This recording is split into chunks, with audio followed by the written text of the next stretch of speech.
I just say, hello, this is actually a picture of me that I was taken because it was kind of during lockdown, and I just thought, this is kind of like where my head is at. It's a bit all over the place. I'm scared, but I'm kind of creating. There's a picture of me doing a really bad haircut on my son on the left-hand corner, which he was filming during a online school session. A little bit for where I was at, I do lots of fashion illustrations, and I use a lot of tape in my work, found tape, packing tape. And actually what I started doing was fashion illustrations, and then Matthew Burrows' studio ended up coming up with the artist support pledge, which I ended up selling some of my work over Instagram. Here are some found objects that I was using around the house. I think I was going a little bit mad, but I just kind of wanted to keep reusing things that people had thrown out of their house, and just to kind of create something quite lo-fi. I got a little bit worried that flowers became non-essential, and these were my last tulips from Tesco's, and they were drying up, and I just thought, as the kind of weeks went past, how beautiful they looked, and almost became an art piece in themselves, and how they looked like they were dancing. And I just kind of wanted to do more flowers in my work. I think it was a sense of being inside and not seeing much thing. You're creating your own bubble in your house, and with people, with everybody in the house, and I just kind of wanted this beauty, and I tried out different techniques with how I use the tape, and how I wanted to use, I do a lot of life drawing, and how I wanted to combine them together to kind of make these beautiful images, as opposed to, I wanted to stay away from my collages of quite surreal things. But yeah, I think it was a sense of beauty I wanted. And then I was called up by Philippe Baptista, who's the creative director of Kenzo, and asked if I would do an isolation session for Kenzo. And I thought, God, how horrific, like having to do live things. But actually I decided to come out of my comfort zone. And like everything now, I was trying out new live, which becomes a little bit normal now, live talking sessions. Here's some of my tape collages I did for him, just to promote the sessions that were going on. And I really thought, for the fashion industry, to be able to take artists and designers and different people to show that what they can do in a very lo-fi way, that you didn't have to have all these masses of people to come around, like stylists and art directors and stuff, that you were there in your home with your phone, streaming to, I don't know, a few hundred people. And I thought, God, you know, even that in itself, scaling things back in the fashion industry, is actually, you can do stuff yourself.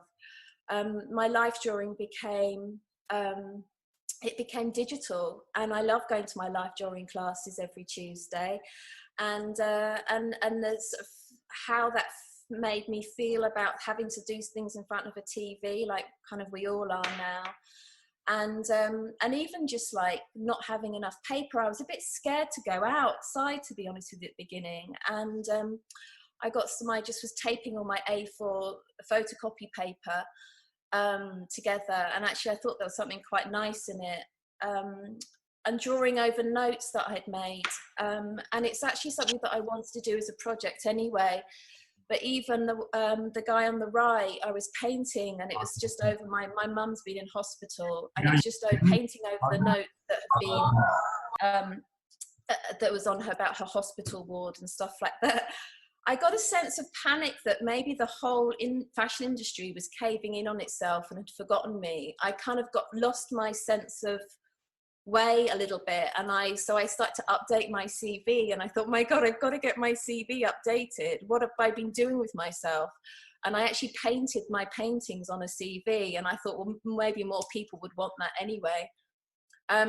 Going out for a walk, I was finding out pieces of cardboard out on the street, and I actually thought, you know, not a new idea, but something kind of old, and, you know, to paint over something maybe beautiful on it, and to make my work more kind of lo-fi, but trying to make kind of sense of it all, really. This is just more experiments that I was doing. And actually selling things on Instagram became a new thing for me with this artist support pledge. I thought, I wanted to sell my work. This is a good way. And actually I ended up giving a lot of my percentage of sales to the Intensive Care Society to help with that. Yeah, and this just gave me a new direction in my work, really. And everything that's going on in the world, I kind of felt like I wanted to mix my medias together. That was like bottle top cardboard, and it just gave me an idea of kind of, also with the cardboard, maybe that it was disposable and it wasn't so precious as using linen like a stretched canvas, that I could try and experiment and keep going. And actually the fact that people started to buy my work on cardboard made me really feel that it was a good step for me to do that. And I wanted also, because I'm a fashion designer, I wanted to bring more textiles now into my work. So this is a new stuff that I'm working on, and it's working on fabrics and colours, and I think it's this fact that some of my consultancies stopped, and I just felt that I wanted to kind of bring a beauty to my work now. It's become less kind of graphic, but more the sense of kind of things coming together, my worlds coming a little bit together. And this is a sort of a bit of a new direction that I wanted. Just before the lockdown, I was in the St Martin's College of Art doing some ideas in the library, and I saw this as a prospectus, and I thought, yeah, you know what? And I found this again recently. I thought, it's true, the world does need creativity. We do need to kind of solve a lot of problems with our creative minds. Yeah, thank you. Thank you very much.